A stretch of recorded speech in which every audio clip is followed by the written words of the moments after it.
चलिए भाई, मंगलवार का दिन और डेटा पॉइंट्स के लिहाज से, इवेंट्स के लिहाज से एक बहुत इंपॉर्टेंट सेशन हमारे सामने खड़ा हुआ है। सबसे पहले अपफ्रंट कल शाम आए हमारे सीपीआई, हमारे रिटेल इन्फ्लेशन के नंबर्स पे हम लोग रिएक्ट कर रहे होंगे। साथ ही आज दोपहर 12 बजे WPI numbers, wholesale price inflation के आंकड़े भी सामने आएंगे।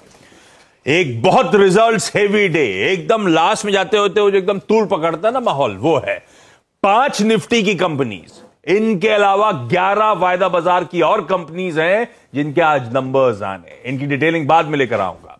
मंगलवार का दिन है आज, फिर निफ्टी की, निफ्टी फाइनेंशियल सर्विसेज इंडेक्स की weekly expiry, weekly options expiry का दिन भी है।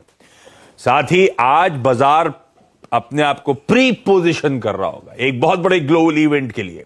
जैसे हमारा कल इन्फ्लेशन का प्रिंट आया था, ऐसे ही आज यूएस का हमारे मार्केट्स बंद होने के बाद शाम को उनके रिटेल जनवरी के आंकड़े आने वाले हैं इन्फ्लेशन के, और उसके बाद 2 फेड ऑफिशियल्स की स्पीचेस लाइंड अप है। तो स्पीचेस पे उस इन्फ्लेशन के नंबर्स के बाद सबकी बड़ी तगड़ी नजर रहने वाली है। बहुत एक्शंस, बहुत इवेंट, और इन सब के बीच कल हफ्ते की जब हमारे बाजार की शुरुआत हुई तो बाजार कुछ गोते लगाता हुआ नजर आया था। तो ऐसे में मार्केट्स पे आगे डिटेल में चर्चा करूंगा। निर्जी, पहले तो ग्लोबल क्यों तेजी आ गई? सिर्फ जोश मार रहे थे इन्फ्लेशन प्रिंट से पहले, या कुछ और रीजन भी है? नहीं, सिर्फ जोश मार रहे थे। पिछला हफ्ता बहुत खराब था। हाँ, बहुत खराब था। तो कल भी कोई खास नहीं था, हालांकि ब्रॉडर मार्केट में था, लेकिन थोड़ा जोश मारा, तीनों इंडाइसेस ऊपर गए एक्सेप्ट एनर्जी।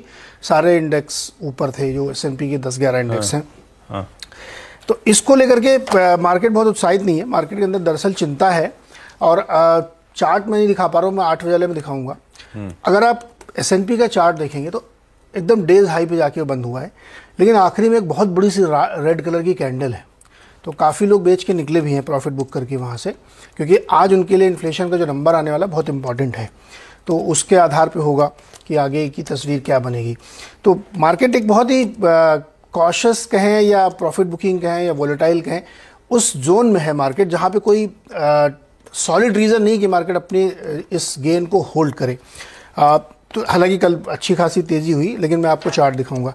2 चीज़ इसमें इम्पॉर्टेंट ये है कि एक फेड के गवर्नर साहब हैं माइकल बोमेन, उन्होंने कहा है कि जो ये ब्याज दरें हैं ये अभी बढ़ती रहेंगी लंबे समय तक। तो उसकी वजह से मार्केट में थोड़ी सी एक चिंता फिर बढ़ी है, और ले ऑफ का सिलसिला मेटा और लिंक्डइन में फिर से शुरू हुआ है, और करेंगे न्यू राउंड में। तो ये जो इनहेरेंट कंसर्न्स है इकोनॉमी के, यूएस इकोनॉमी की, यूएस मार्केट को, वो रीएडजस्टमेंट आपको अभी भी लगातार दिख रहा होगा। अभी बुरी खबर है, लेकिन स्टॉक 2-3% ऊपर थी। तो मेरा कहने का मतलब ये है कि इकोनॉमी अपने आप को रीएडजस्ट कर रही है, और मार्केट उस रीएडजस्टमेंट पे रिएक्शन देता हुआ दिख रहा है, बावजूद इसके कि अभी भी इन्फ्लेशन और रेट ऑफ इंटरेस्ट की ट्रैजेक्टरी किसी को नहीं मालूम है। तो ये एक बहुत इंपॉर्टेंट है। बॉन्ड यील्ड लगातार वहाँ पे ऊपर जा रही है, तो बॉन्ड की कहानी एकदम अलग चल रही है। और इस कहानी में एक बड़ा विलन मैं आपको बता दूं, आज हम लोगों ने कुछ दिन पहले जापान की बात की थी कि वहाँ एक नए गवर्नर साहब आने वाले हैं।